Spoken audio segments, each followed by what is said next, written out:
ina, hindi niya iniintindi. Isang gabi habang nag-uusap kami, nakipagtalo na naman sa akin si Monica. Umalis na kasi tayo dito, Ares.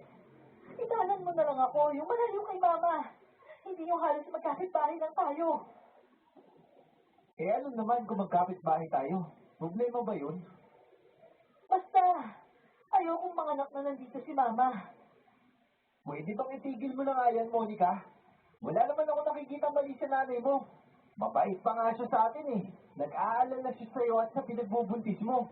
Mabuti nga dahil sa nanay mo may nag-aalaga sa'yo. Ako nga, bata pa lang, naulila na ako sa nanay ko. Hindi naman to tungkol sa iyo, Ares. Tungkol to sa kaligtasan ng bata. Bakit pa kasi? Ano bang problema? Sabihin mo na kasi para malinawan ako. Hindi ko pwedeng sabihin dahil maririnig niya kapag pinag-uusapan siya. Sino? Yung nanay mo? Paano niya maririnig eh nasa kabilang bahay yun? Kahit saan lupalot ka pa, kapag nagsimula kang pag-usapan sila, hahanapin ka ng mga yan kahit saan ka magpunta. Sino bang sila? Hindi kita maintindihan. Ilang beses pa kaming nagtalo ni Monica dahil sa mga bagay na yon. Kung ano-ano kasi ang mga sinasabi niya na hindi ko naman talaga maintindihan. Isang araw ay dumalaw si Aling Maria sa amin at may dalang sinabawang manok. Napakabango ng amoy at sobrang nakakagutom. Pagka-uwi ni Aling Maria, agad kong inilipat sa ibang plato ang ulam para kainin. Nang makita ito ni Monica, pasigaw itong lumapit sa akin at itinapon ang ulam na ibinigay mismo ng kanyang ina. Anong ginawa mo? Bakit mo tinapon? Nahihirapan na ako, Ares. Gusto mo bang malaman talaga kung bakit? Maya-maya pa ay tumakbo sa kusina si Monica. Pagbalik nito ay may dala na siyang mga kalamansi. Kinuha niya ang tirang ulam at binudbura ng kalamansi ang pagkain. Maniwala man kayo o hindi sa aking sasabihin, totoong nangyari to. Halos mapaupo ako sa aking kinatatayuan. Nanginig ang aking bibig at nanlamig ang aking batok. Halos masuka rin ako sa aking nasaksihan. Paano ba naman kasi yung ulam na manok na ipapakain sana sa akin, naging parte ng katawan ng tao. Naging mga daliri ng tao. Hindi ako makapaniwala sa nakita at halos maisuka ko muli ang lahat ng aking nakain. Ano yan? Anong ibig sabihin yan? Mga parte ng katawan ng tao. Pasalamat ka nga, Ares. Yan lang ang ginawa niya sa'yo. Ano? Ano ba yung nanay mo? Ano ba siya? Aswang. Isa siyang aswang, Ares. Pati ako. Aswang kayo? Oo, Ares. Pero hindi namin ito ginusto. Bata pa lang si Ina. Ang kwento niya, may mangkukulam na nagsumpa sa aking lolo na lahat ng magiging anak nito hanggang sa kinaapu-apuhan, magiging aswang. Isinumpa kami, Ares. Isinumpa kami maging aswang. Hindi ako naniniwala, Monica. Niloloko mo lang ako. Hindi pa ba sapat yan nakikita mo? Sige, may ipapakita ko sa'yo. Maya-maya pa ay biglang nagpalit ng anyo si Monica. Naging itim na pusa siya. Ito rin ang kaparehas na pusa na nakita kong umatake kay Aling Sonia. Pagkatapos nito ay muli siyang bumalik sa kanyang anyong tao.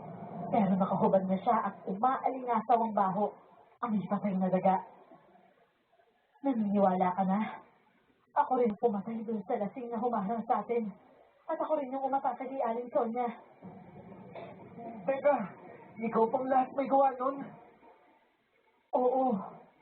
Pero tulad nga ng sinabi ko sa'yo, hindi kami masamang aswang. Isinumpa kami mula sa lolo ko. Sinubukan naman ni Mama na pigilan ng pagiging aswang eh. Pero wala siyang nagawa. At naisalin pa rin sa kanya yon. At naipasa naman ng maisilang ako. Pero hindi katulad ng normal na aswang. Kaya naming mabuhay kahit hindi kami kumakain ng laman ng tao o hayop. Pero ang kapalit naman nun, nanghihina ang katawan namin. Kaya paminsan-minsan, pumapatay kami para hindi kami manghina. Teka, kayo rin ba'y bumapatay ng mga tao dito sa ating barangay. Si Mama ang may gawa ng lahat ng yon. Ang pinatay ko lang, yung lasing na humarang at nakaaway mo. Kung totoo man yan sinasabi mo, Monica, eh di dapat karne na lamang ng hayop ang kinakain nyo. Sinubukan na namin yan, Are. Pero walang nangyari. Eh, Monica, bakit naman nung nalaman mong buntis ka? Naisipan mo ipalaglag yung bata. Dahil sa sumpa, ang sumpang ibinigay sa pamilya namin. May katakutan. Sa oras na may ipanganak na lalaki sa lahi namin, patitigil ang sumpa. Ibig sabihin, sa oras na makapanganak pa eh, mawawala yung sumpa. Naku, kaya pala ganun na lamang yung tuwa ng nanay mo. Nung nalaman yung lalaki pala magiging apo niya. Kasi iniisip niya na makakalaya kay sa sumpa. Tama ka, Ares. Pero hindi yun magiging madali. Dahil ang kailangan, mismong sanggol. Sa oras na maipanganak tong bata, kailangan rin itong mamatay. Ang dugo ng isang sanggol na lalaki mula sa lahi namin ang magtitigil sa sumpa. Sa madaling salita, bala kainin ni nanay ang sanggol sa oras na maisilang ito. Ano? Papatay niya anak natin? Hindi ako papayag. Magkakamatayan muna kami. Yun ang dahilan kung bakit ayokong mabuntis. At nung una, dinala ko pang ipalaglag ang bata. Dahil ayokong mamatay ang bata sa kamay ni Mama. Lahat gagawin niya para mabura ang sumpa. At hindi ko yun hahayaang mangyari, Ares. Kung ang kapalit naman nito, buhay ng magiging anak ko. Sa mga revelasyon na sinabi ni Monica, halos hindi ako makapaniwala. Subalit sa kabilang banda ay bumilib ako sa tapang niya. Handa siyang kalabanin ang kanyang ina at itakwil ang pagiging normal na tao sa ngalan ng kaligtasan ng bata. Napaluha ako sa nangyari at agad kong niyakap si Monica ng sobrang higpit. Hindi kita pababayaan, Monica. Hindi ko kayo iiwan ng anak ko. Pangako yan. Ipaglalaban ko kayo. Hanggang isang kalabog sa itaas ng bubong ang aming narinig. Kasabay nito ang mga pagaspas ng parabang malalaking paniki na pabalik-balik sa kanyang pwesto. Sinabahan kami sa takot. Alam ko kasi si Aling Maria ang aswang na yon. Sigurado ako, Ares, si Mama ang aswang na yan. Pumalik siya para guluhin tayo. Sinabi ko naman kasi sa'yo, ayaw namin na pinag-uusapan kami. Kahit nasa ang lugar ka pa, basta pag-usapan mo ang isang partikular na aswang, pupuntahan ka nila. Bakit hindi mo nalang kausapin yung mama mo? Sabihan mo siya na tumigil na. Hindi basta-basta makikinig si Mama sa mga ganyang pakiusap. Kilala ko siya. Handa niyang isakripisyo ang lahat kahit pa ang buhay ng anak niya. Sige, kung di mo kaya, ako nang gagawa. Mabilis akong pumunta sa kusina at humanap ng asin at bawang. Sa sobrang galit ko ay hindi ko natigilan ang aking sarili at lumabas ako ng apartment at nagsisigaw sa labas. Wala akong pakialam kung may mga magigising. Mas maganda nga yun para maalerto ang lahat sa aswang na nasa bubong namin. Ikaw! Tarantado kang aswa! Lumabas ka dyan! Ako harapin mo! Huwag yung ako! Hanggang ang aswang na palipad-lipad sa himpapawid ay nagbagong anyo. Bumagsak sa aming bintana bilang isang ahas. Agad itong pumasok sa kwarto, kaya dali-dali akong bumalik.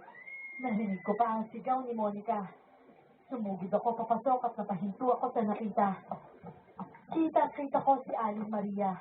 Bumalik sa pagiging normal na tao at sinugod si Monica. Sige, subukan mong lumusog at sumigaw ulit. Pubutasin ko ang tiyan nitong asawa mo. Ali Maria! Hindi... Isang nilalang